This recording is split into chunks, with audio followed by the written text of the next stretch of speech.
Hello all, welcome back. तो देखिए, ये वाली वीडियो में हम बात करेंगे यहाँ पे फिजिकल एजुकेशन के यूनिट नंबर 2 की, दैट इज़ क्लास 11 का anatomical and physiological aspects of physical education. Now ये आपके बोर्ड का नया सिलेबस है। इस वाले यूनिट में जो पुराना सिलेबस था उसमें चेंज आया है एंड ये आपके टॉपिक्स यहाँ पे मेंशन किए गए हैं एंड वेटेज ऑलरेडी मेंशनड है। नाउ अगर मैं यहाँ पे PYQs की बात करूँ, यहाँ पे PYQs कैसे पूछे जाते थे इससे पहले जब सिलेबस में चेंज नहीं था। ये जो क्वेश्चन यहाँ पे हैं, these are the PYQs। Now इसमें ये वाला क्वेश्चन जो है ये मैंने ऐड किया है, राइट दी फंक्शन ऑफ। आपको फंक्शन पूछेगा स्केलेटल मसल का या सर्कुलेटरी सिस्टम का या रेस्पिरेटरी का। एंड ये जो क्वेश्चन है इस टाइप से इन 3 सिस्टम्स के ऊपर किसी में एक के ऊपर आपसे क्वेश्चन पूछा जाता था। अब सेम फंक्शन में से आप या तो स्केलेटल मसल पूछेगा या तो सर्कुलेटरी सिस्टम या तो रेस्पिरेटरी सिस्टम। नाउ जो भी चीज़ें मैं आपको प्रोवाइड करूंगा they are more than enough, ताकि आप पेपर में 70 आउट ऑफ 70 ला सको।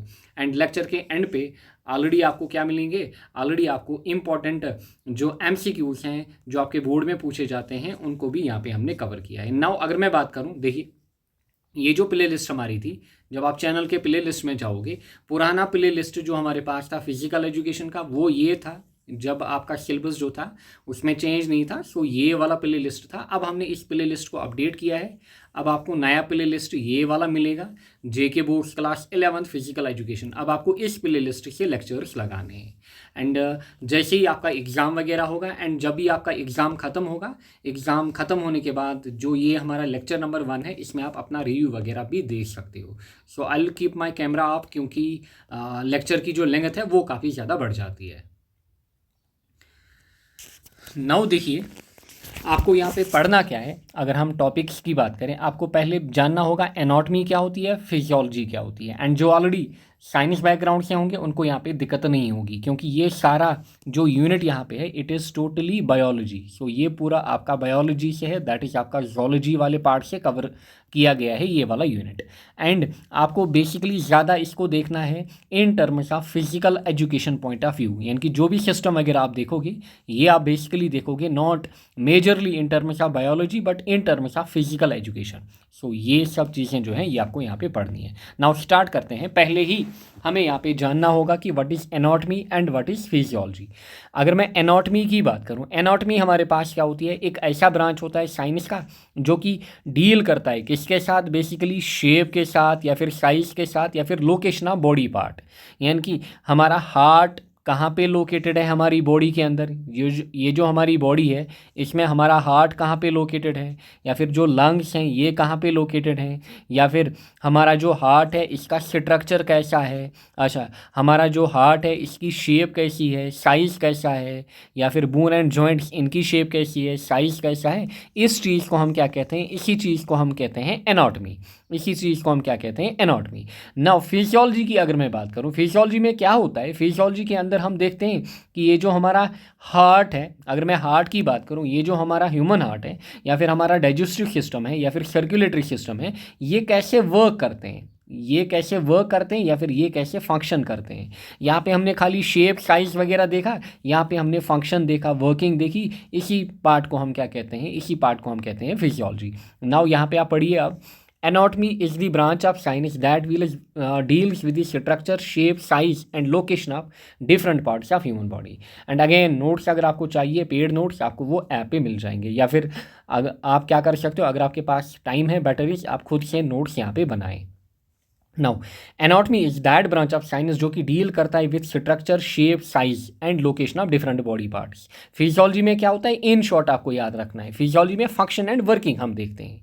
एग्जाम्पल एनाटॉमी की, स्ट्रक्चर ऑफ बोन अगर आप स्टडी करोगे, structure of muscle, heart, lung या फिर कोई भी बॉडी पार्ट, सो वो किस में आएगा, वो एनाटॉमी के अंदर आएगा। फिजियोलॉजी में क्या है, फिजियोलॉजी में आप फंक्शन देखोगे या वर्किंग देखोगे, कैसे वर्क कर रहा है, कैसे फंक्शन कर रहा है। फॉर एग्जाम्पल मसल कॉन्ट्रैक्शन आप देखोगे, ब्रीदिंग आप देखोगे, ब्लड सर्कुलेशन या फिर डाइजेशन, हमारे पास डाइजेशन में कैसे चीज़ें होती हैं, कैसे हम फूड को डाइजेस्ट करते हैं, फिर एब्जॉर्ब करते हैं, फिर एक्सक्रीट करते हैं। सो ये सारा पार्ट किसमें आ जाता है, फिजियोलॉजी के अंदर। सो बस इतना आपको लिखना है। नाउ इसके बाद आपको क्या पढ़ना है यहाँ पे, इसके बाद आपको स्कल्टल मसल स्टडी करनी है, इसका structure and function.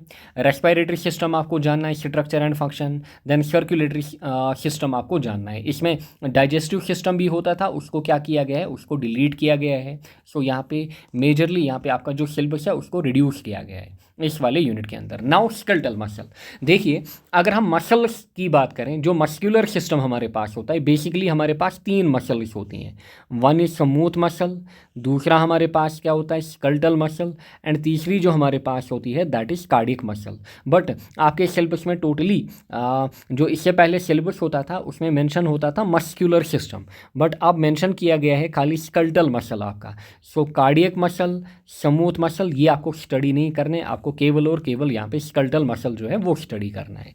Now skeletal muscle की अगर मैं बात करूँ, it is only voluntary muscle. ये इन 2 में से अगर मैं इन 3 की बात करूं, इन 3 में से ये ओनली वॉलंटरी मसल हमारे पास होती है।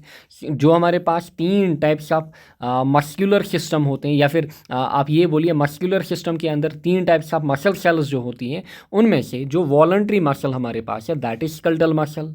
एंड ये साथ में क्या होती है स्ट्रैटिफाइड, यानी कि लेयरिंग यहाँ पे होती है। स्ट्रैटिफाइड मतलब जैसे लेयरिंग हमारे पास होती है, यानी कि एक के ऊपर एक लेयर। अच्छा, फिर skeletal muscles are attached to bones by tendon. ये जो मसल हमारे पास होती हैं ये किसके साथ अटैच्ड होती हैं, बोन के साथ। एंड बोन के साथ जो पार्ट इनको कनेक्ट करता है उसको क्या कहते हैं, उसको हम कहते हैं टेंडन। क्लियर, उसको हम क्या कहते हैं टेंडन। इनके टेंडन हमारा वो पार्ट होता है जो कि एक मसल एंड बोन को क्या करता है, जो कि एक मसल एंड बोन को आपस में कनेक्ट करता है। एंड जो स्केलेटल मसल हमारे पास है it helps in movement of the parts of skeleton. जो हमारी बॉडी का स्केलेटन वाला पार्ट है, यानी कि हमारी लिम्स, हमारे हाथ, हमारे पाँव, सो उनको क्या करता है, उनको बेसिकली मूवमेंट के अंदर हेल्प करता है। सो बस इतना आपको याद रखना है स्केलेटल मसल के अंदर। नाउ देखिएगा structure of skeletal muscle. Structure की अगर हम बात करें स्केलेटल मसल का, जो इसमें बेसिक चीज़ें होती हैं या फिर बेसिक ऑर्गेनाइजेशन जो इसका होता है वो कुछ ऐसे होता है। यानी कि पहले हमारे पास क्या होती है मसल, यानी कि इसमें मसल हमारे पास होती है। फिर इसमें हमारे पास क्या होता है फैसिकल होता है एक पार्ट इसका। फिर मसल फाइबर हमारे पास होते हैं इसके अंदर। फिर मायोफाइब्रिल हमारे पास होते हैं, ये जो आपको दिख रहा है दिस इज़ मायोफाइब्रिल। एंड ये बेसिकली ये जो आपको दिख रही है दिस इज़ अ मसल, ये आपको मसल दिख रही है। अच्छा, फिर सार्कोमियर यहाँ पे होता है जो कि फंक्शनल यूनिट होता है, याद रखिएगा दिस इज इंपॉर्टेंट।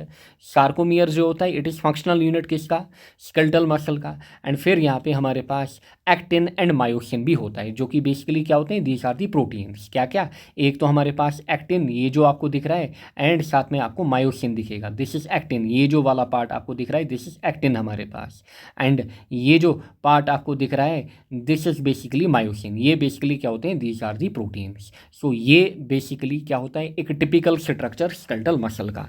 सो इसमें ये पार्ट्स हमारे पास इन्वॉल्व होते हैं, ऐसे ही आपको लिखना है। अगर आपसे कहे ड्रा दी स्ट्रक्चर, सो पहले आप ये चीज़ें लिखोगे, फिर इन पार्ट्स को लिखोगे, फिर अगर आपको याद रहा तो डायग्राम भी आपको बनानी होगी। नाउ देखिए मेन पार्ट्स की अगर मैं बात करूँ, पहले हमारे पास क्या है मसल फाइबर, यानी कि जो मसल हमारे पास है इसके अंदर क्या होते हैं फाइबर हमारे पास। अच्छा, फाइबर क्या होते हैं, these are individual cell of skeletal muscle. ये एक टाइप से क्या होते हैं, जो फाइबर इसमें होते हैं हमारे पास, आप ये मानिए ये एक टाइप से क्या होते हैं सेल्स हमारे पास जो कि इंडिविजुअली होती हैं हमारे पास। इसके बाद ये आपको यहाँ पे दिख रहा होगा दिस इज हमारे पास मायोफाइब्रिल। मायोफाइब्रिल की अगर मैं बात करूँ, ये आपको क्या दिख रहा है, ये आपको थ्रेड लाइक स्ट्रक्चर दिख रहा है। ये आपको क्या दिख रहा है, ये आपको थ्रेड लाइक स्ट्रक्चर दिखता है। एंड ये कहाँ पे होता है, ये बेसिकली मसल फाइबर के अंदर होता है, यानी कि इसके ऊपर क्या होता है, इसके ऊपर मसल फाइबर होता है। एंड अंदर आपको क्या मिलेगा, अंदर आपको मायोफाइब्रिल मिलेगा। ये आपको मायोफाइब्रिल यहाँ पे दिख रहा होगा। देन इसके बाद हमारे पास सार्कोमियर। सार्कोमियर की अगर मैं बात करूं, ये जो आपको पूरा यूनिट दिख रहा है दिस इज हमारे पास सार्कोमियर। सार्कोमियर जो होता है हमारे पास दिस इज बेसिकली फंक्शनल, या फिर आप कहोगे दिस इज कॉन्ट्रैक्टाइल यूनिट किसका, स्केलेटल मसल का। सो एक स्केलेटल मसल का जो फंक्शनल यूनिट होता है दैट इज सार्कोमियर हमारे पास। नाउ इसमें क्या क्या आ जाता है हमारे पास, इसमें आपको यहाँ पे दिख रहा होगा दिस इज एक्टिन हमारे पास, एक्टिन प्रोटीन। अच्छा, फिर यहाँ पे आपको दिख रहा होगा दिस इज मायोसिन हमारे हमारे पास, तो ये इसमें आ जाते हैं। So actin is thin protein filament, अच्छा myosin is thick protein filament हमारे पास। सो एक्टिन हमारे पास, याद रखिएगा, एक्टिन हमारे पास थिन फिलामेंट होता है एंड मायोसिन हमारे पास क्या होता है, थिक फिलामेंट। सो ये चीज़ें आपको याद रखनी है किसके अंदर, स्केलेटल मसल के अंदर। So in short these are the points which you have to write in your exam, बिल्कुल इसी वे में। नेक्स्ट आपसे पूछेगा फंक्शंस ऑफ स्केलेटल मसल। इसी स्केलेटल मसल के बारे में क्या पूछेगा, आपसे फंक्शंस पूछेगा। देखिए फंक्शंस की अगर मैं बात करूं, क्या क्या फंक्शंस हमारे पास होती हैं। पहली बात तो आप खुद समझिए, अगर हमारी बॉडी में स्केलेटल मसल नहीं होता, क्या हम मूव कर पाते? जी नहीं, हम मूव नहीं कर पाते। क्यों? क्योंकि ये हमें हेल्प करता है, ये जो हमारी लिम्स हैं, चाहे हमारे यहाँ पे चाहे हमारी लेग्स हो या फिर हमारे आर्म्स हो, इनको ये मूवमेंट में हेल्प करता है। इसी की हेल्प से हम क्या कर पाते हैं, वॉक कर पाते हैं, हम रनिंग कर पाते हैं, यानी कि जो भी फिजिकल मूवमेंट हम कर पाते हैं वो हम किन की हेल्प से कर पाते हैं, स्केलेटल मसल्स की हेल्प से। दूसरा हमारे पास पोस्चर की अगर मैं बात करूँ, फॉर एग्जाम्पल आपको अगर कहा जाए आप खड़े रहो, सो आप बिल्कुल ऐसे रहोगे। अगर आपको कहा जाएगा आप चेयर के ऊपर बैठो, आप बिल्कुल ऐसे बैठोगे। सो ये जो पोस्चर मेंटेन होता है, अगेन ये जो पोस्चर मेंटेनेंस हमारे पास होता है, इसमें भी स्केलेटल मसल का रोल है, उसी के कारण हमारे पास होता है। फिर जो हमारे पास जॉइंट्स होते हैं, जॉइंट्स की अगर मैं बात करूं, जो जॉइंट स्टेबिलिटी हमारे पास होती है, जॉइंट्स में जो स्टेबिलिटी आ जाती है वो भी अगेन स्केलेटल मसल्स के कारण आ जाती है। हमारी बॉडी का जो बैलेंस आ जाता है, क्लियर। फॉर एग्जांपल आप क्या करते हो, आप कोई खेल खेलते हो या फिर कोई फिजिकल एक्टिविटी करते हो, आप अपनी बॉडी को क्या करते हो, बैलेंस आउट करते हो। सो अगेन स्केलेटल मसल्स आपको हेल्प करती हैं इक्विलिब्रियम के अंदर रहने में।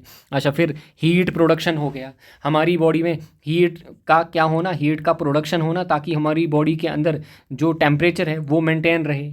फिर प्रोडक्शन ऑफ फोर्स, इसी की हेल्प से हमारी बॉडी के अंदर फोर्स आ जाता है, हम कोई भी काम कर पाते हैं या फिर किसी भी फिजिकल एक्टिविटी में हम पार्टिसिपेट कर पाते हैं। साथ में जो भी हमारे पास इंटरनल वाइटल ऑर्गन्स होते हैं उनको क्या करता है, उनको एक्सटर्नली ये प्रोटेक्ट करता है। यानी कि जो भी फॉर एग्जांपल हमारी लंग्स होगी, लिवर हो गया, स्टोमक हो गया, हार्ट हो गया, उनको ये एक्सटर्नली क्या कर पाते हैं, प्रोटेक्ट कर पाते हैं। So these are the functions जो किसकी होती हैं हमारे पास, these are the functions of skeletal muscle. So movement, maintenance of posture, joint stability, body का बैलेंस कर पाना, हीट प्रोडक्शन, फोर्स डेवलप करना, अच्छा, एंड हमारे इंटरनल ऑर्गन्स को क्या करना, प्रोटेक्ट करना। ये सारी फंक्शंस किसकी होती हैं, ये सारी फंक्शंस हमारे पास स्केलेटल मसल की होती हैं। एंड यहाँ पे लिखी हुई है, इनको एक्सप्लेन किया गया है थोड़ा थोड़ा, बिल्कुल ऐसे ही आपको अपने एग्जाम में 5, 6, 7 पॉइंट्स लिखने होते हैं अगर आपसे फंक्शंस कहे।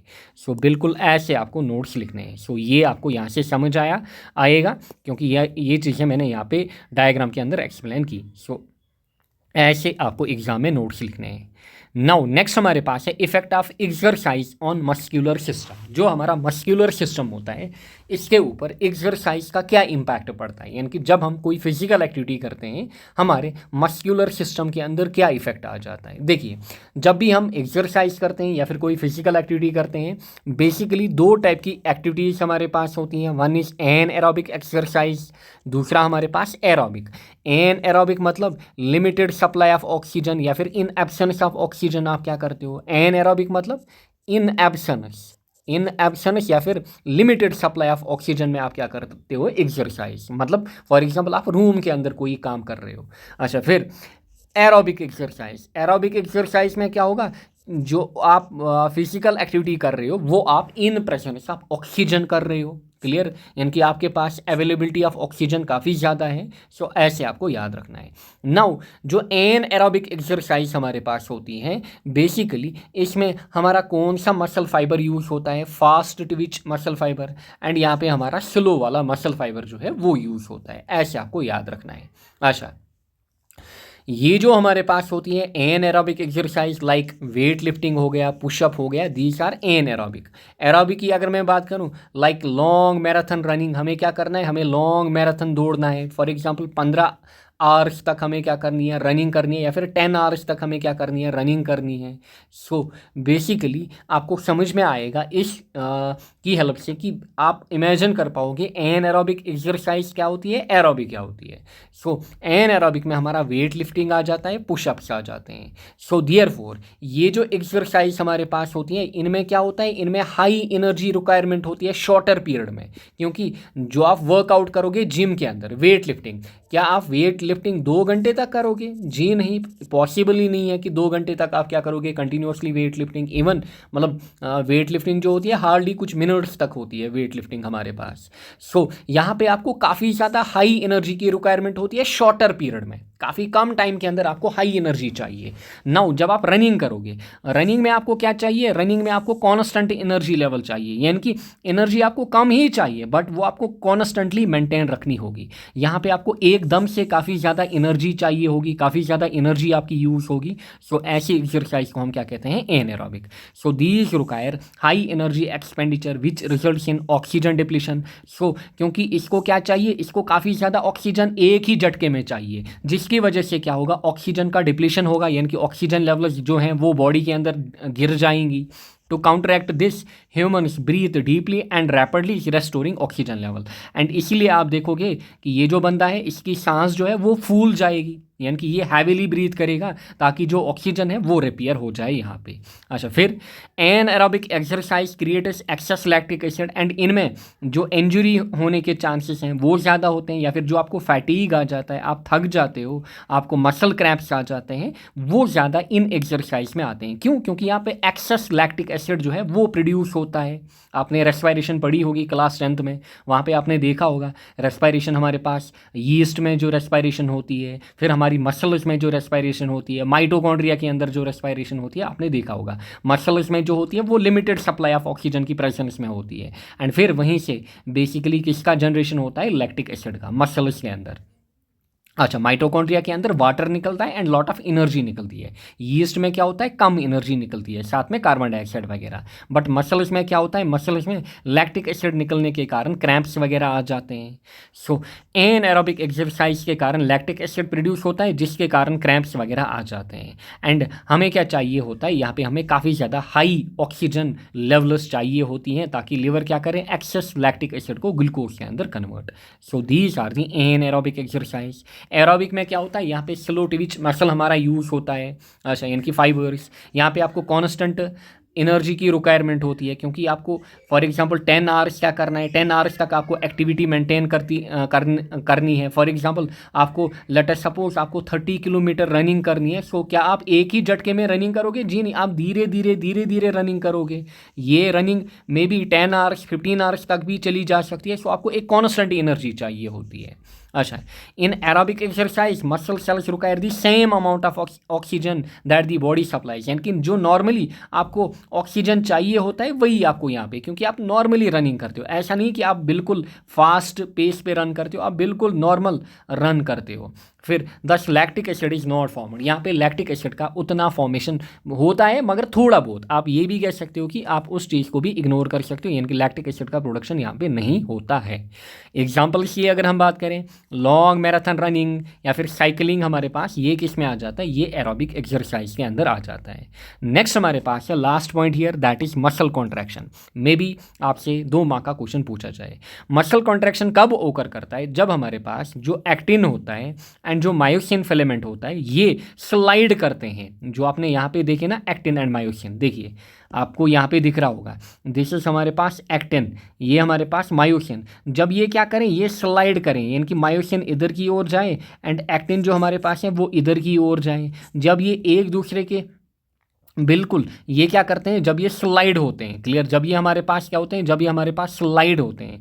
एंड जो एक्टिन होता है ये थिन फॉर्म में होता है, मायोसिन हमारे पास थिक फॉर्म में होता है। जैसे ही ये स्लाइड होते हैं, इनकी स्लाइडिंग होती है, सो उसके कारण मसल कॉन्ट्रैक्शन होता है, हमारी मसल्स के अंदर कॉन्ट्रैक्शन होता है। एंड इस मसल कॉन्ट्रैक्शन से बचने के लिए हमें क्या लेना पड़ता है, हमें कैल्शियम या फिर मैग्नीशियम लेना पड़ता है, ताकि मसल कॉन्ट्रैक्शन जो है, मसल कॉन्ट्रैक्शन हमारा जो है, जो हमारी मसल्स जिनमें कॉन्ट्रैक्शन हुआ है वो रिलैक्स हो जाए।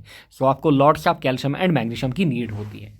So this is all about आपका पहला टॉपिक या फिर पहला जो आपका सिस्टम यहाँ पे मेंशन किया गया है, that is skeletal muscle, basically muscular system का ही पार्ट है। नाउ अब हमारे पास है respiratory system and circulatory system. Now पहले बात करेंगे हम यहाँ पे सर्कुलेटरी सिस्टम की। सर्कुलेटरी सिस्टम की अगर हम बात करें, सर्कुलेटरी सिस्टम जो हमारे पास है, इसका जो मेन काम क्या होता है, इसका मेन काम होता है जो हमारे पास सेल्स हैं। फॉर एग्जांपल आप ये मानिए ये हमारे पास क्या है, सेल। इसका मेन काम होता है कि जो बेसिकली हमारे पास सेल है उसको क्या करना, उसको ऑक्सीजन डिलीवर करना, उसको क्या करना, न्यूट्रंट्स प्रोवाइड करना। अच्छा, साथ में क्या करना, साथ में यहाँ से जो वेस्ट प्रोडक्ट्स हैं उनको क्या करना, निकालना, यहाँ से जो भी वेस्ट हमारे पास है उनको निकालना यहाँ से। एंड हमारी बॉडी का जो पीएच है उसको क्या करना, उसको ऑप्टिमम वे में मेंटेन करना। ये मेन काम किसका होता है, ये सर्कुलेटरी सिस्टम का काम होता है। क्या काम होता है कि जो हमारी बॉडी सेल्स होती हैं उनको ऑक्सीजन प्रोवाइड करना, उनको न्यूट्रंट्स प्रोवाइड करना, साथ में यहाँ से वेस्ट प्रोडक्शन जो हैं या फिर वेस्ट प्रोडक्ट्स जो हैं उनको बाहर निकालना, लाइक CO2 वगैरह, एंड हमारी बॉडी का पीएच मेंटेन करना। ये काम किसका होता है, सर्कुलेटरी सिस्टम का। नाउ अगर मैं सर्कुलेटरी सिस्टम की बात करूं, ये हमारा दो पार्ट्स में डिवाइड होता है। One is blood vascular system, दूसरा हमारे पास लिम्फेटिक सिस्टम। सो ये दो पार्ट्स में हमारा डिवाइड होता है, blood vascular system and lymphatic system.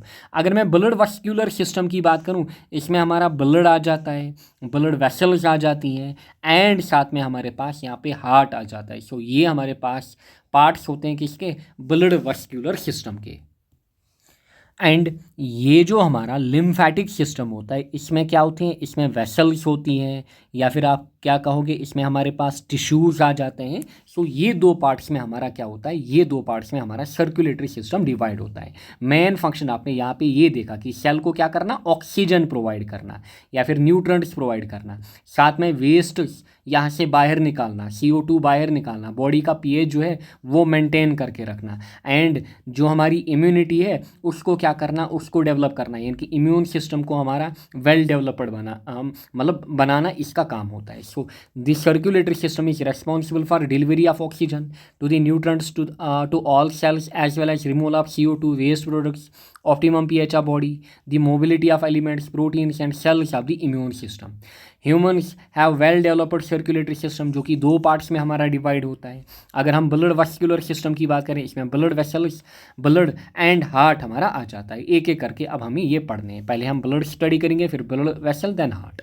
Now blood की अगर हम बात करें, जो हमारा ब्लड होता है, ब्लड की अगर हम बात करें, ये जो ब्लड हमारे पास होता है ये एक वाटरी लिक्विड से बना होता है जिसको हम क्या कहते हैं, प्लाज्मा। आपने देखा होगा हमारा जो ब्लड होता है उसमें बेसिकली क्या होता है, एक वाटरी लिक्विड भी होता है, उसको हम क्या कहते हैं, उसको हम कहते हैं प्लाज्मा।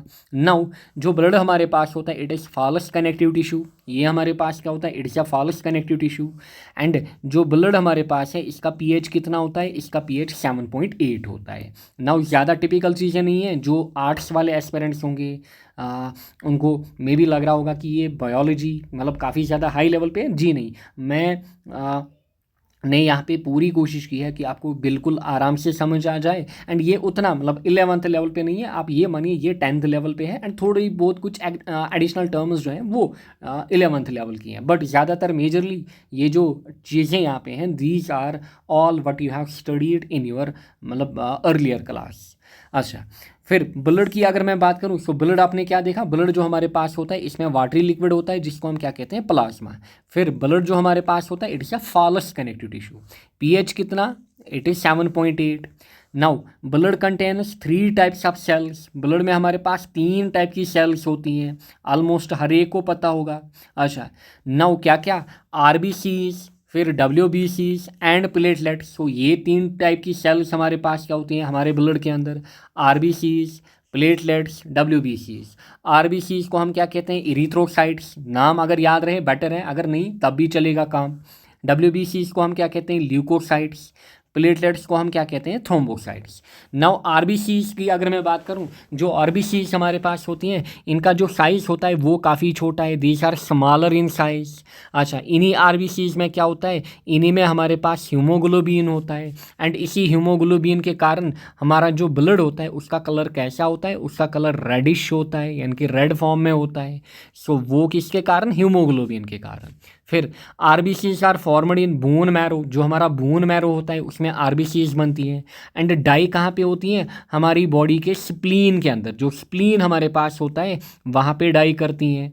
अच्छा, बोन मैरो में क्या होता है? बोन मैरो में इनका प्रोडक्शन होता है। क्लियर, बोन मैरो में इनका प्रोडक्शन होता है। एंड डाई कहाँ पे होती है? स्प्लीन के अंदर। अच्छा, याद रखिएगा एडिशनल पॉइंट यहाँ पे, जो मलेरिया होता है, मलेरिया जब किसी बंदे को हो जाता है वो उसके किस बॉडी पार्ट को इफेक्ट करता है? That is spleen. फिर आरबीसीज जो होती हैं दे लैक न्यूक्लियस, इनमें न्यूक्लियस नहीं होता है। And most of the organelles, जो हमारे पास सेल ऑर्गेनेलीज होते हैं, मोस्टली यहाँ पे एब्सेंट होते हैं। सो ये बेसिकली प्रॉपर्टीज़ हैं किसकी? आरबीसी की। नाउ इनका जो लाइफ साइकिल होता है दैट इज़ 120 डेज, उसके बाद ये डाई होती हैं स्प्लीन के अंदर। फिर WBCs आ जाती हैं। सो RBCs में आपने क्या देखा? छोटा छोटा साइज़ है इनका। नाउ जब आप WBCs को देखोगे उनका साइज़ जो होगा वो लार्जर होगा किनके कंपैरिजन में? RBCs के कंपैरिजन में। नाउ इनमें हीमोग्लोबिन पिगमेंट हमारे पास होता है जिसके कारण रेड कलर होता है ब्लड का। फिर ये बनती कहाँ पे है? बोन मैरो में। डाई कहाँ पे? स्प्लीन के अंदर। मलेरिया किस पार्ट को इफेक्ट करता है? स्प्लीन को। क्या इसमें न्यूक्लियस होता है? जी नहीं। क्या इसमें ज़्यादा ऑर्गेनेलीज होते हैं? जी नहीं। Most of the organelles are absent here. फिर लाइफ साइकिल इसका 120 डेज होता है। फिर कमिंग टू WBC हमारे पास, WBC की अगर मैं बात करूं, इनको हम ल्यूकोसाइट्स भी कहते हैं। नाउ इनका जो साइज़ होता है वो लार्जर होता है किनके कंपैरिजन में? RBCs के कंपैरिजन में। डजंट कंटेन हीमोग्लोबिन, इनमें हीमोग्लोबिन जो यहाँ पे होता था अब इनमें नहीं होता है। अच्छा, कंटेन न्यूक्लियस, हमारे पास न्यूक्लियस है इनमें। फाइट अगेंस्ट डिजीज़, इनका मेन काम क्या है? ध्यान से देखिएगा।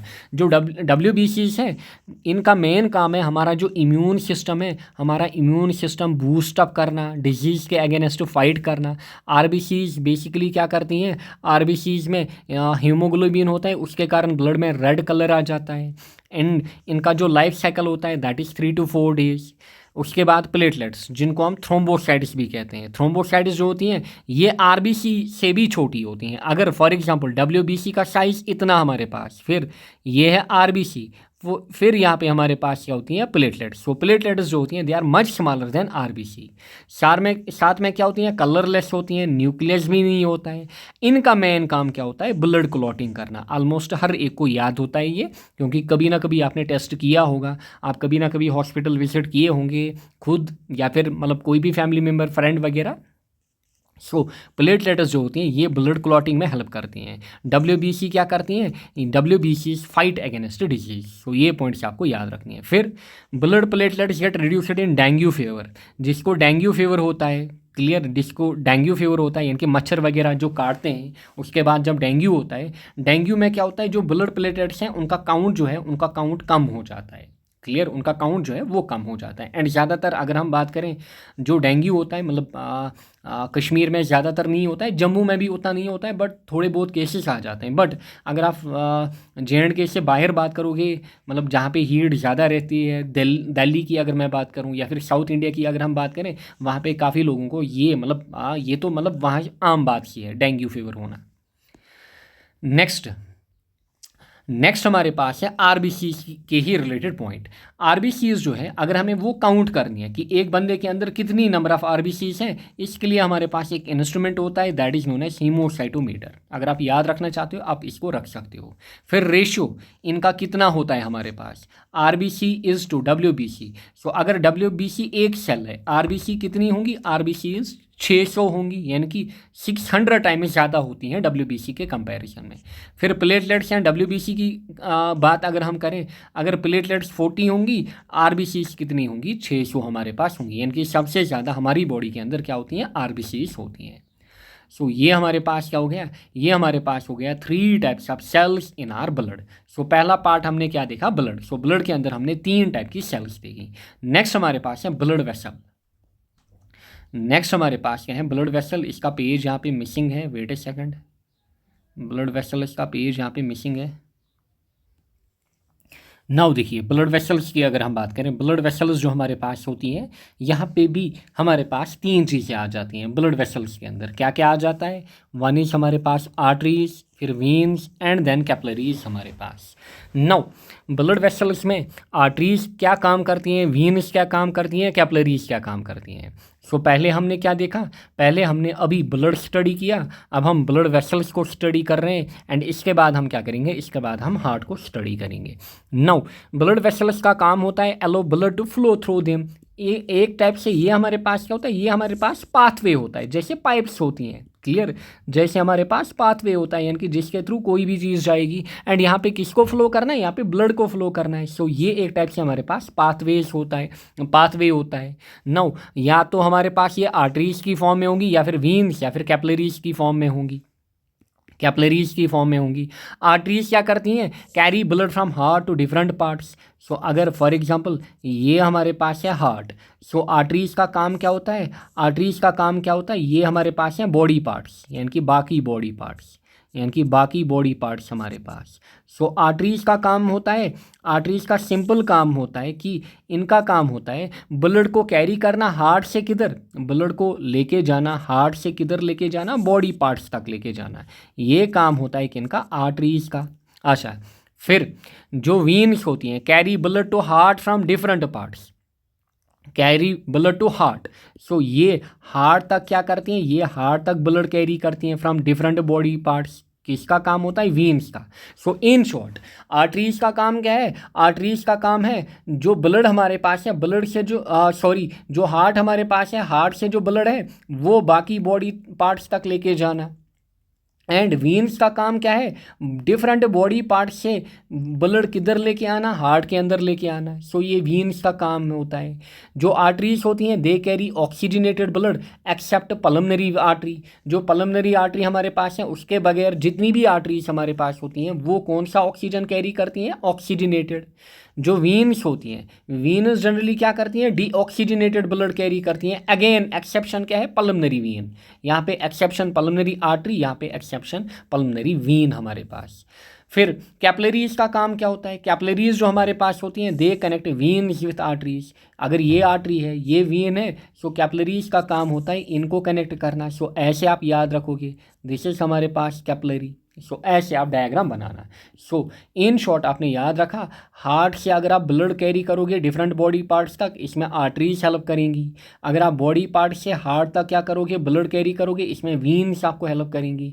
फिर वीन्स एंड आर्टरीज अगर कनेक्ट करोगे सो वो सिस्टम हमारे पास क्या होता है, वो सिस्टम हमारे पास कैपिलरीज कहलाता है। सो ये हो गई ब्लड वेसल्स। सिंपली इस डायग्राम की हेल्प से आप इनको याद रखोगे। क्लियर। नाउ कुछ ऑब्जेक्टिव्स अगेन जो पूछे जा सकते हैं, लॉन्गेस्ट वीन हमारी बॉडी के अंदर it is saphenous vein. Longest artery जो होती है इट इज़ आयोटा, इसको आयोटा पढ़ा जाता है। एंड ये कहाँ पे होती है हमारे पास, ये हार्ट के अंदर होती है। दिस इज़ लॉन्गेस्ट आर्टरी हमारे पास। नाउ नेक्स्ट हमारे पास है हार्ट। नाउ ह्यूमन हार्ट, यहाँ पे आपको क्या दिख रहा है, यहाँ पे आपको ह्यूमन हार्ट दिख रहा है। हार्ट की अगर मैं बात करूँ, जनरली जो हमारा हार्ट होता है कहाँ पे होता है, मिडल ऑफ थोरैक्स। जो हमारा थोरैक्स होता है उसके मिडल में होता है। एंड थोड़ा बहुत ये बेसिकली किधर की ओर होता है, ज़्यादातर मतलब स्लाइडली किधर होता है, लेफ्ट की ओर, लेफ्ट ओर हमारे पास। सो अगर ये हमारे पास है ह्यूमन बॉडी हमारी, सो ये ज़्यादातर हमारे पास इस साइड में होता है। अगर ये हमारा लेफ्ट है, दिस इज़ हमारा राइट, यानी कि this is the front view of a person. So heart जो हमारे पास होता है ये स्लाइटली किधर की ओर होता है, ये हमारे पास लेफ्ट साइड की ओर होता है। क्लियर। ये हमारे पास क्या होता है, इसका जो मेजर पार्ट होता है या फिर लार्जेस्ट पार्ट वो किधर की ओर होता है, लेफ्ट साइड की ओर होता है। नाउ हार्ट जो हमारे पास है ये एक हॉलो ऑर्गन होता है हमारे पास, फॉर्मड बाय कार्डियक मसल्स। इसमें कौन सी मसल्स हमारे पास होती है, क्या स्केलेटल होंगी यहाँ पे, जी नहीं, यहाँ पे हमारे पास कार्डियक मसल्स होंगी। मैंने आपसे कहा वन इज स्मूथ मसल, फिर हमारे पास क्या है स्केलेटल मसल, एंड तीसरी टाइप की मसल जो होती है they are cardiac muscle. So 3 type की मसल्स हमारी बॉडी के अंदर होती हैं। नाउ हार्ट के अंदर कौन सी मसल होती है, कार्डियक मसल, जिसको मायोकार्डियम भी कहा जाता है। सो ये आपको याद रखना है। Now structure of heart, structure of heart की अगर हम बात करें, हार्ट में क्या क्या पार्ट्स हमारे पास होते हैं, यहाँ पे आपको दिख रहा होगा दिस इज आयोटा हमारे पास, ये जो आपको दिख रहा है ये वाला पार्ट दिस इज हमारे पास आयोटा। अच्छा, फिर यहाँ पे आपको दिख रहा होगा यहाँ से हमारे पास सुपीरियर वेना कावा आ रही है, यानी कि वेन आ रही है। फिर ये हमारा क्या कहलाता है, दिस इज राइट आर्ट्रियम हमारे पास, दिस इज हमारे पास लेफ्ट आर्ट्रियम। ये हमारे पास होता है राइट वेंट्रिकल, दिस इज हमारे पास लेफ्ट वेंट्रिकल। क्योंकि हमारा जो हार्ट होता है इट इज़ 4 चैम्बर्ड, ऐसे ये चैम्बर्स में डिवाइड होता है। राइट आर्ट्रियम, फिर यहाँ पे लेफ्ट आर्ट्रियम, फिर यहाँ पे राइट वेंट्रिकल, यहाँ पे हमारे पास लेफ्ट वेंट्रिकल। ऐसे हमारा हार्ट जो होता है वो डिवाइड होता है। क्लियर, ऐसे हमारा हार्ट जो होता है वो डिवाइड होता है। सो ये हो गए हमारे पास हार्ट के अलग अलग डिफरेंट पार्ट्स। अगर आपसे स्ट्रक्चर कहा जाए, एंड कहा जाता है प्रीवियस ईयर इसमें आया हुआ है, draw the structure of heart, बिल्कुल ऐसे आपको डायग्राम आनी चाहिए। एंड यहाँ पे जो मेजर मतलब नेम्स हैं वो आपको याद रखने, लाइक दिस इज आयोटा, ये राइट आर्ट्रियम, ये लेफ्ट आर्ट्रियम, ये राइट वेंट्रिकल, ये लेफ्ट वेंट्रिकल, बिल्कुल ऐसे आपको लिखना है। एंड साथ में this is pulmonary artery and these are the pulmonary veins. At least ये 4 एंड ये 2 एंड आयोटा, इतना आपको आना चाहिए, मतलब ये नेम्स आपको याद रहने चाहिए, फिर अपने एग्जाम में आप लिख सकते हो। नाउ ह्यूमन हार्ट की अगर हम बात करें, इट इज़ हॉलो, ऑलरेडी हमने क्या कहा, ये हॉलो होता है, फिब्रोमस्क्यूलर ऑर्गन होता है। कहाँ पे लोकेटेड होता है, इन थोरैक्स बिटवीन 2 लंग्स, 2 लंग्स के बीच हमारे पास हार्ट की लोकेशन होती है। एंड ऑलरेडी हमने देखा ये ज़्यादा स्लाइटली किधर की ओर होता है, ये ज़्यादा स्लाइटली ऑफसेट इसका किधर की ओर होता है, लेफ्ट साइड की ओर। ह्यूमन हार्ट जो होता है इट इज़ 4 चैम्बर्ड, मतलब जैसे इसको क्या किया गया, अलग अलग 4 चैम्बर्स में डिवाइड किया गया है। So it is 4 chambered consisting of 2, basically 2 atria and 2 ventricles हमारे पास। सो यहाँ पे आपको क्या दिख रहा होगा, यहाँ पे आपको राइट आर्ट्रियम, यहाँ पे लेफ्ट आर्ट्रियम, यानी कि आर्ट्रियम 2 एंड वेंट्रिकल्स भी 2, राइट वेंट्रिकल, लेफ्ट वेंट्रिकल। अच्छा, फिर left atrium is smaller than right atrium, जो लेफ्ट आर्ट्रियम है ये इसके कंपैरिजन में छोटी होती है राइट आर्ट्रियम के कंपैरिजन में। अच्छा, फिर left ventricle is longer and narrower, जो लेफ्ट वेंट्रिकल होता है ये लॉन्गर होता है। सो लेफ्ट वेंट्रिकल क्या होता है, लॉन्गर होता है, किसके कंपैरिजन में, राइट वेंट्रिकल के कंपैरिजन में। अच्छा, लेफ्ट आर्ट्रियम जो होती है वो स्मॉलर होती है, किसके कंपैरिजन में, राइट आर्ट्रियम के कंपैरिजन में। So left atrium smaller as compare to right atrium, but left ventricle जो होता है वो लॉन्गर होता है, किसके कंपैरिजन में, राइट वेंट्रिकल के कंपैरिजन में।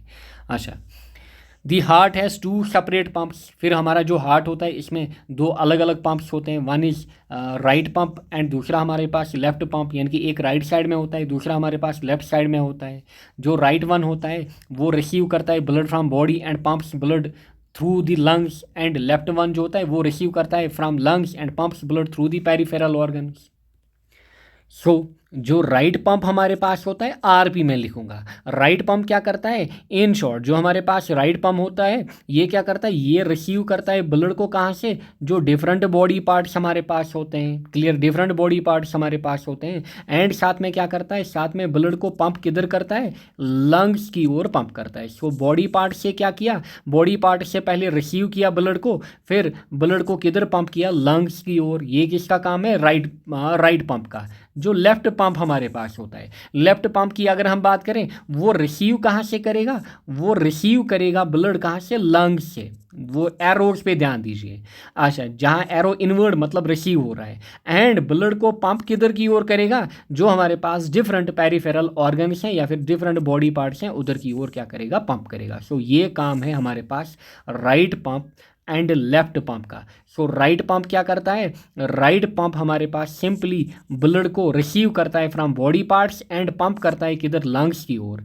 जो लेफ्ट पंप हमारे पास है ये ब्लड को रिसीव करता है फ्रॉम लंग्स एंड ब्लड को पंप करता है टू डिफरेंट पेरिफेरल ऑर्गन्स हमारे पास। सो ऐसे आपको इनको भी याद रखना है। नाउ ये तो हो गया हमारे पास पहला सिस्टम, किसके अंदर, सर्कुलेटरी सिस्टम के अंदर, दैट इज आपका blood vascular system. So blood vascular system में इतना ही आपको जानना है, it is more than enough. And इस हिसाब से बिल्कुल आपको नोट्स भी लिखने हैं, तब जाके आपको 70 आउट ऑफ 70 मिलेंगे। ऐसा नहीं कि आप कुछ ही पॉइंट्स लिख के आओगे। सो प्रॉपर इसी वे में आपको चीज़ें याद करनी होगी। So this is blood vascular system. Next हमारे पास है इसमें बी पार्ट, कि इसमें सर्कुलर सिस्टम में, that is lymphatic system. And ये हमारे पास छोटा ही होता है, लिम्फेटिक सिस्टम। लिम्फेटिक सिस्टम की अगर हम बात करें, देखिए लिम्फेटिक सिस्टम की अगर मैं बात करूं, लिम्फेटिक सिस्टम जो होता है इट इज सब सिस्टम किसका, सर्कुलेटरी सिस्टम का। इसमें क्या क्या आ जाता है, स्टार्टिंग में ही मैंने आपको बोला इसमें वेसल्स आएंगी, इसमें टिश्यूज़ आएंगे एंड कुछ ऑर्गन्स आएंगे लाइक स्प्लीन। हमारे पास स्प्लीन इसमें आ जाता है लिम्फेटिक सिस्टम के अंदर। इसका मेन काम क्या होता है, जो लिम्फेटिक सिस्टम होता है, अभी आपने देखा ब्लड का ट्रांसफ़र, यानी कि ऑक्सीजन का ट्रांसफ़र, ब्लड का ट्रांसफ़र, न्यूट्रॉन्स का ट्रांसफ़र, वो आपने क्या देखा, वो आपने देखा पहले वाले पार्ट में। दूसरा पार्ट जो हमारे पास है दैट इज़ लिम्फेटिक सिस्टम। इसका काम क्या होता है, मेंटेन करना फ्लूइड बैलेंस हमारी बॉडी के अंदर by carrying digested fat and absorbed fat from intestine and drains excess fluid from extra cellular space back into blood. This is back into blood हमारे पास। सो इसका काम होता है जो डाइजेस्टेड फैट्स होते हैं एंड एब्जॉर्बड फैट्स होते हैं उनको इंटेस्टाइन से क्या करना, ड्रेन आउट करना। क्लियर, उनको इंटेस्टाइन से ड्रेन आउट करना ताकि जो हमारे पास एक्सेस फ्लूइड है वो बेसिकली बाहर निकल के आए। क्लियर, एंड किधर जाए, ब्लड के अंदर जाए। सो ये काम किसका होता है, ये काम हमारे पास लिम्फेटिक सिस्टम का होता है। सो ऐसे आपको याद रखना है, लिम्फेटिक सिस्टम में आपका क्या आ जाता है, बोन मैरो, स्प्लीन हो गया, थाइमस हो गया। सो ये सारे पार्ट, इंटेस्टाइन वगैरह, ये आपके किस में आ जाते हैं, लिम्फेटिक सिस्टम के अंदर, या फिर कुछ वेसल्स एंड टिश्यूज हमारे पास। नाउ नेक्स्ट हमारे पास है फंक्शंस ऑफ सर्कुलेटरी सिस्टम। जो हमारा सर्कुलेटरी सिस्टम है इसके क्या क्या फंक्शंस हैं। देखिए अभी तक आपने समझा क्या क्या बॉडी पार्ट हमारा इन्वॉल्व था, ब्लड था, ब्लड वेसल्स थी, हमारा हार्ट था, स्प्लीन था, बोन मैरो। सो ये सारे पार्ट जो हैं यहाँ पे अब आपको देखना है कि इनका कंबाइन फंक्शन यहाँ पे देखिएगा क्या क्या फंक्शंस हैं, ध्यान से देखिएगा।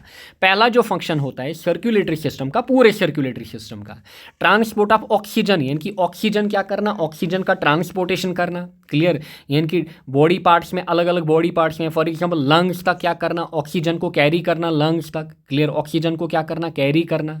फिर ट्रांसपोर्ट ऑफ न्यूट्रंट्स, अलग अलग बॉडी पार्ट्स को क्या करना है, न्यूट्रंट्स ट्रांसपोर्ट करना। फिर ट्रांसपोर्ट ऑफ डिफरेंट हार्मोन्स, हमारे पास डिफरेंट हार्मोन्स का ट्रांसपोर्टेशन। सो ट्रांसपोर्टेशन तीन चीज़ों का, ऑक्सीजन एंड, अगर आपको याद होगा क्लास 10th में आप इस चैप्टर को या फिर इस यूनिट को आप ट्रांसपोर्टेशन नाम से ही पढ़ते थे, ट्रांसपोर्टेशन इन प्लांट्स या फिर ट्रांसपोर्टेशन इन ह्यूमंस। सो किसका ट्रांसपोर्टेशन, ऑक्सीजन का, किसका ट्रांसपोर्टेशन, न्यूट्रंट्स का, किसका ट्रांसपोर्टेशन, हार्मोन्स का, ऑक्सीजन, न्यूट्रिएंट्स एंड हार्मोन्स। सो इनका क्या करना है आपको, ट्रांसपोर्टेशन। फिर रिमूवल ऑफ वेस्ट प्रोडक्ट्स, जो हमारी बॉडी के अंदर टॉक्सिक्स प्रोड्यूस हो रहे हैं उनको क्या करना, लाइक CO2 हो गया, उनको क्या करना, बाहर निकालना, टॉक्सिक्स या फिर यूरिया वगैरह, उनको क्या करना, बाहर निकालना। फिर हमारी बॉडी का जो टेम्परेचर है वो मेंटेन करके रखना। फिर ब्लड सर्कुलेशन जो है वो चेक में रखना, यानी कि ब्लड सर्कुलेशन को मेंटेन रखना। फिर मस्कुलर एक्टिविटी को सपोर्ट करना एंड हमें जो क्रैम्प्स वगैरह आ जाते हैं, अच्छा उनको क्या करना, उनको मतलब उनको क्या करना, उनसे हमारी बॉडी को रिकवर करना, यानी कि जो भी वेस्ट हमारी मसल में है। क्लियर, जो भी वेस्ट हमारे पास मसल के अंदर होते हैं उनको क्या करना, बाहर निकालना। क्लियर, यानी कि फॉर एग्जांपल CO2 वगैरह का बाहर प्रोडक्शन करना, वेस्ट रिमूवल होना एंड हमारी बॉडी को रिकवरी में हेल्प करना। साथ में हमें क्या करना, हमारी बॉडी को क्या करना, यानी कि इसको इन्फेक्शन से बचाना। एंड वहाँ पे आपने एक मेजर देखा WBCs का रोल होता है, प्लेटलेट्स का रोल होता है। सो स्पेशली WBCs फाइट करती हैं डिफरेंट जो भी हमारे पास वायरस होते हैं, बैक्टीरिया होते हैं, उनसे फाइट करती हैं एंड हमारी ओवरऑल फिजिकल फिटनेस को क्या करना, इम्प्रूव करना या फिर बढ़ाना। सो ये फंक्शंस होती हैं सर्कुलेटरी सिस्टम की। बिल्कुल ऐसे ही आपको लिखना है, पहले आपको सिंपल ऐसे ही याद रखना है बट फिर आपको लिखना ऐसे है, transport of oxygen, carries oxygen from lungs to working muscles. फिर ट्रांसपोर्ट ऑफ न्यूट्रंट्स, ऐसे आप याद रखोगे।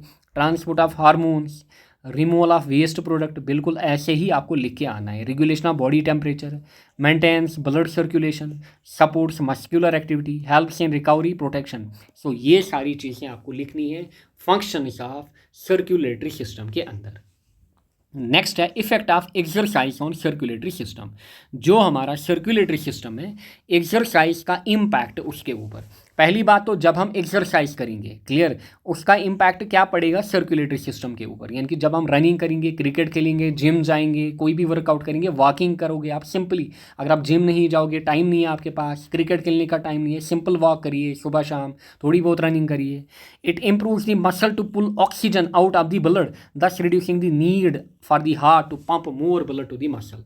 सो बेसिकली ये क्या करती है, ये ऑक्सीजन पंप क्या करती है, ये ऑक्सीजन का बेसिकली पंप नहीं कहेंगे हम, पुल करती है। सो ऑक्सीजन को क्या करती है, जो ब्लड हमारे पास है, ब्लड से ऑक्सीजन को क्या करती है, पुल आउट करती है, ताकि जो हमारी मसल्स हैं उनमें क्या जाए, ऑक्सीजन जाए, ताकि हमारा जो हार्ट है उसमें ऑक्सीजन की शॉर्टेज ना हो। क्लियर, ऑक्सीजन की शॉर्टेज ना हो। फिर इट आल्सो, ये किसका बेनिफिट है, ये एक्सरसाइज का बेनिफिट है, ध्यान दीजिए। यानी कि एक्सरसाइज जब आप करोगे आपके हार्ट के ऊपर लोड नहीं बढ़ेगा। इन शॉर्ट, आपका जो हार्ट है उसके ऊपर लोड नहीं बढ़ेगा कि इसको क्या करना है, इसको मसल्स को ब्लड पंप करना है, इस जो ऑक्सीजन है वो पंप करना है। सिंपली जब आप एक्सरसाइज करोगे, जो आपका ब्लड है वहीं से जो ऑक्सीजन है वो आपकी मसल तक जाएगा with the help of exercise. अच्छा, फिर it also slows the heart rate and lowers blood pressure. जब आप कंटिन्यूस एक्सरसाइज करोगे आपकी जो हार्ट रेट है वो स्लो हो जाएगी, आपका बीपी जो है वो मेंटेन रहेगा, आरबीसी काउंट जो है आपका वो इंक्रीज होगा, यानी कि आपकी बॉडी में बेटर ट्रांसपोर्टेशन एबिलिटी आ जाएगी। रिड्यूस स्ट्रेस हार्मोन्स, आपकी बॉडी में जो हार्मोन स्ट्रेस का प्रोडक्शन करते हैं वो कम होंगे। अच्छा, फिर it also helps to control triglycerides, यानी कि अगर आपके ट्राइग्लिसराइड्स ज़्यादा होंगे सो आपको हार्ट फेलियर का चांस है, लिवर फेलियर का चांस है। सो इन चीज़ों से हमें कौन प्रोटेक्ट करता है, physical activity. So better is physical activity में पार्टिसिपेट करिए, चाहे आपको कोई भी एग्ज़ाम क्रैक करना है, आप कितने भी बिजी हो लाइफ के अंदर, बट एटलीस्ट अपनी बॉडी को क्या करें, अपनी बॉडी को प्रिजर्व करें, अपने आप को प्रिजर्व करें। एंड जब आप अपनी बॉडी को प्रिजर्व करोगे आप लाइफ में ज़्यादा क्या एफर्ट्स दे पाओगे। बट अगर आप बीमार रहे, आपको हफ्ते में 3 बार 4 बार मतलब डॉक्टर के पास जाना पड़ता है, आप लाइफ में आप कितने भी इंटेलिजेंट हो आप लाइफ में आउटपुट ही नहीं दे पाओगे। सो इसीलिए अपने आप को क्या करना है, हमेशा प्रोटेक्ट करना है, अपनी बॉडी को मतलब प्रोटेक्ट करना है ऐसी चीज़ों से, एंड अपने आप की खुद से देखभाल करनी होती है।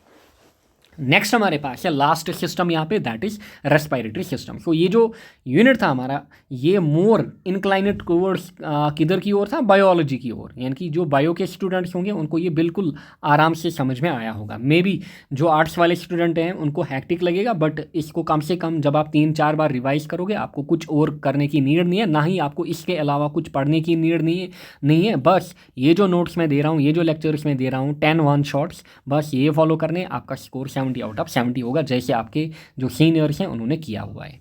Now respiratory system, respiratory system की अगर हम बात करें, देखिए रेस्पिरेटरी सिस्टम में हमारा क्या क्या आ जाता है। This is the respiratory system हमारा। अच्छा, स्टार्टिंग में हमारे पास क्या होती है, नेजल कैविटी होती है। फिर यहाँ पे हमारे पास क्या होता है, फेरेंक्स होता है, जो कि कॉमन पैसेज होता है किसके लिए, फूड एंड ईयर के लिए हमारे पास। फिर यहाँ पे हमारे पास क्या होता है, लेरिंक्स होता है, यानी कि वॉइस बॉक्स। इसके बाद यहाँ पे आपको क्या दिख रहा है, ट्रकिया दिख रहा है। क्लियर, दैट इज हमारे पास विंड पाइप, यहाँ पे आपको ट्रकिया दिख रहा है। अच्छा, यहीं पे आपको फिर कार्टिलेजेस वगैरह दिखेंगे। फिर यहाँ पे ये आपको लंग्स दिख रही हैं, दीज आर दी लंग्स हमारे पास। अच्छा, ये हमारे पास क्या है, दीज आर ब्रोंक्यूल्स। अच्छा, ये हमारे पास क्या है, दिस एंड दिस, इनको हम क्या कहेंगे, दीज आर ब्रोंकाई, ये हमारे पास है ब्रोंकाई, एंड इनको हम क्या कहेंगे, ब्रोंक्यूल्स। सो ये ब्रोंक्यूल्स एंड ये हमारे पास ब्रोंकाई। एंड ये जो हमारे पास होते हैं छोटे छोटे यूनिट जो आपको दिख रहे हैं, इनको हम क्या कहते हैं, इनको हम कहते हैं alveoli. So these are alveoli. And नीचे आपको क्या दिख रहा है, दिस इज हमारे पास डायाफ्राम। क्लियर, यानी कि मसल की फॉर्म में आपको क्या मिलेगा, डायाफ्राम यहाँ पे। सो ये हमारे पास है मोटा मोटा किसका, हमारे पास रेस्पिरेटरी सिस्टम का। नाउ देखिएगा, पहले हमारे पास क्या आ जाती है, nasal cavity. It is located at the back of nostril just above the mouth cavity. It helps to trap dust. So ये काम किसका होता है, नेजल कैविटी का काम होता है, यानी कि नोज वगैरह। फिर इसके बाद nasopharynx, it is located at posterior part of pharynx, यानी कि जो फेरिंक्स हमारे पास है उसके पोस्टीरियर यानी कि पिछले वाले पार्ट में। अच्छा, year entering in it is free from dust. इसका काम क्या होता है, जो भी ईयर इसमें एंटर करेगा वो अब डस्ट फ्री होगा। क्यों, क्योंकि इनिशियली हमारे पास नेजल कैविटी क्या करती है, उन डस्ट पार्टिकल्स को क्या करती है, ट्रैप करती है। सो यहाँ पे जो ईयर एंटर करेगा वो फ्री होगा डस्ट पार्टिकल से।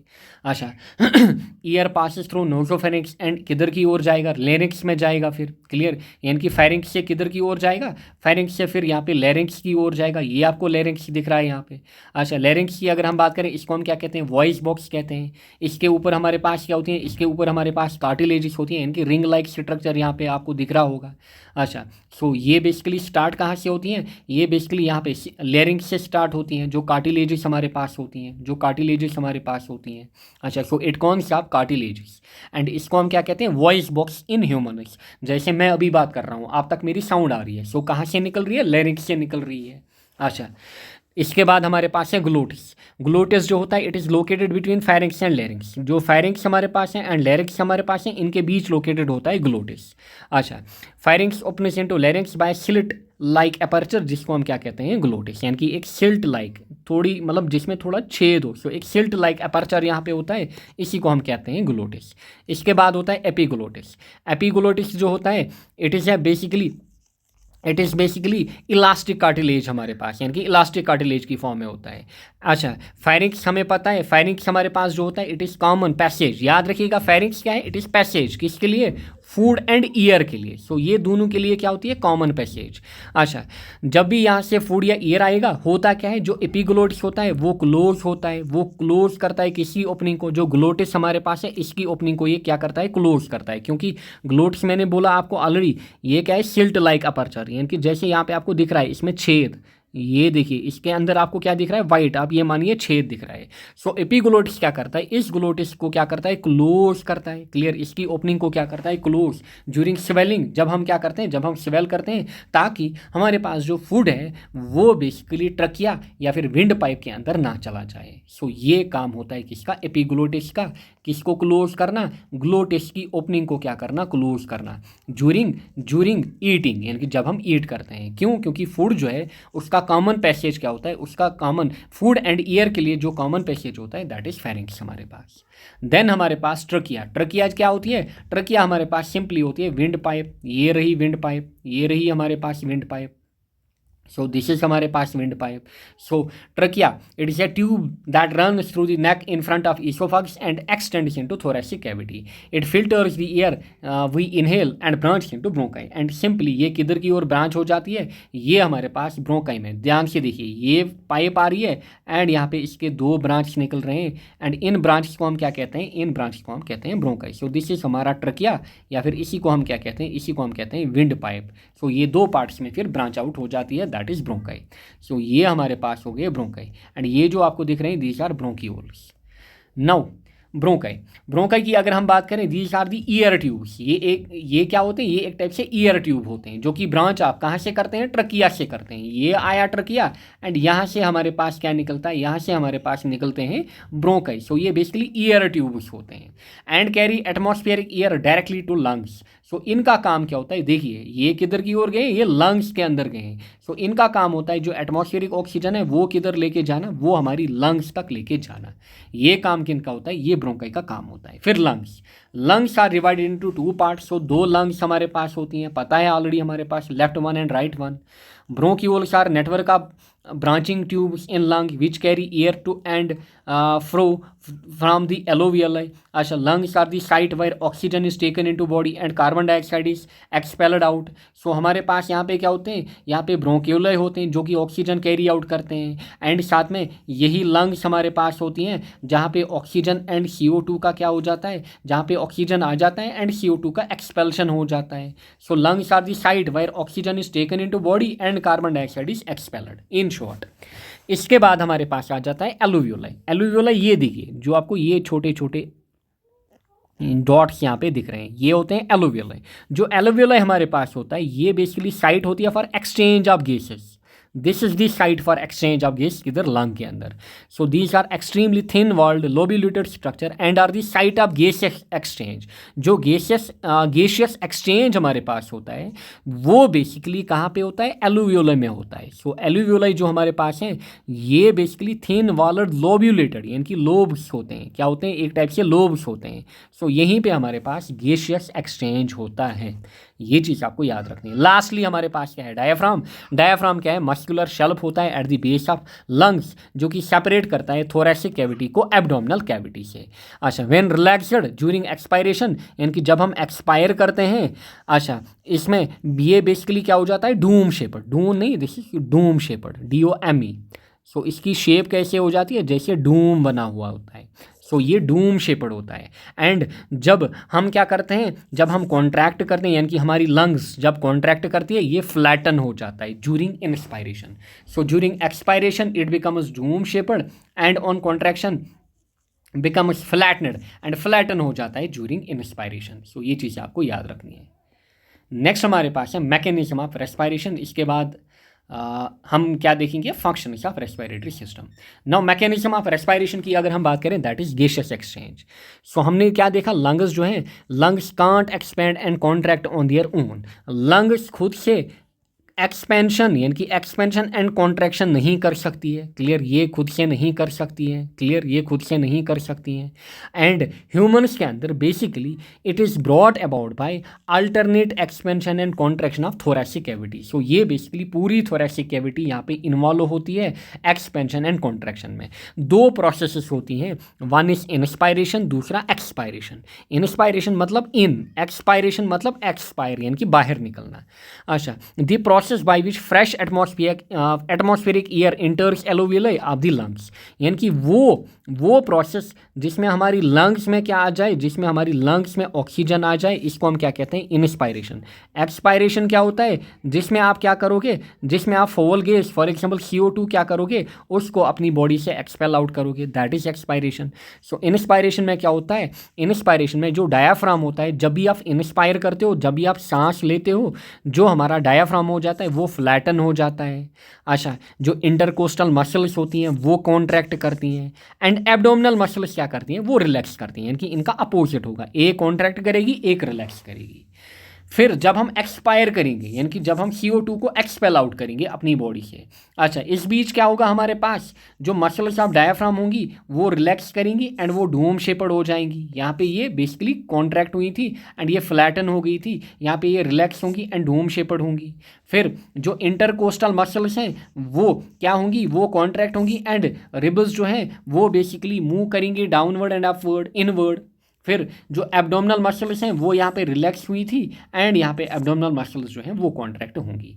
सो ये थोड़ा बहुत आपको मैकेनिज्म याद रखना है किसका, इंस्पायरेशन एंड एक्सपायरेशन का, किस बॉडी पार्ट में क्या होता है, कौन कॉन्ट्रैक्ट होता है, कौन रिलैक्स होता है, एंड डायाफ्राम की कैसी शेप बनती है। सो इंस्पायरेशन में डायाफ्राम फ्लैटन होता है एंड यहाँ पे ये डोम शेपर्ड होता है। एब्डोमिनल मसल यहाँ पे कॉन्ट्रैक्ट करती हैं, यहाँ पे रिलैक्स करती हैं। सिंपली इतना आपको याद रखना है।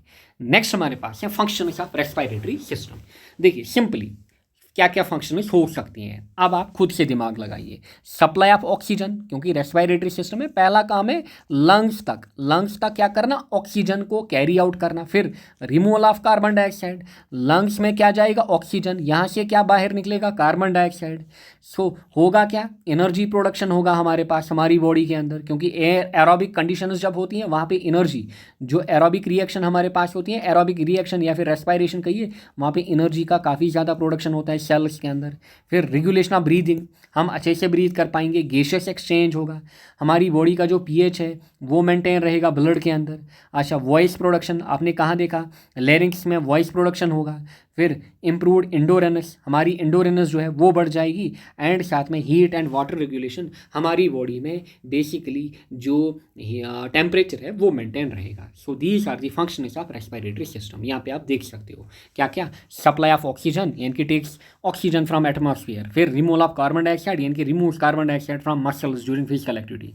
Energy production, provides oxygen needed for aerobic energy. Regulation of breathing, फिर गैसियस एक्सचेंज हमारे पास जो कहाँ पे होता है, एलोवियल में। फिर हमारी ब्लड का क्या करना, pH को मेंटेन करना, साथ में वॉइस प्रोडक्शन करना, improve endurance and heat and water regulation. So ये हैं फंक्शनल्स किसकी हमारे पास, रेस्पिरेटरी सिस्टम की।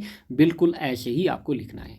लास्टली हमारे पास क्या है, effect of exercise on respiratory system. जैसे हमने देखा अगर हम एक्सरसाइज करेंगे सर्कुलेटरी सिस्टम के ऊपर क्या इम्पैक्ट पड़ेगा, अब हम देखेंगे रेस्पिरेटरी सिस्टम के ऊपर क्या इम्पैक्ट पड़ेगा। पहली बात तो जब भी आप क्या करोगे, जब भी आप एक्सरसाइज या फिर फिजिकल एक्टिविटी करोगे, आपकी जो मसल्स हैं थोरैसिक कैविटी के अंदर एंड जो लंग्स हमारे पास हैं उनका वॉल्यूम जो है वो बढ़ जाएगा, क्लियर। एंड जिसके कारण जो टाइडल वॉल्यूम होता है, टाइडल वॉल्यूम होता क्या है, हमारी बॉडी के अंदर अलग अलग वॉल्यूम्स होते हैं, एक उसमें क्या होता है टाइडल वॉल्यूम होता है, ये इंक्रीज हो जाता है। यानी कि ऐसे आप मानिए कि oxygen carrying supply into blood या फिर CO2 रिमूवल जो ये कैपेसिटी होती है या फिर गैसियस एक्सचेंज की जो कैपेसिटी होती है वो बढ़ जाती है हमारी बॉडी के अंदर।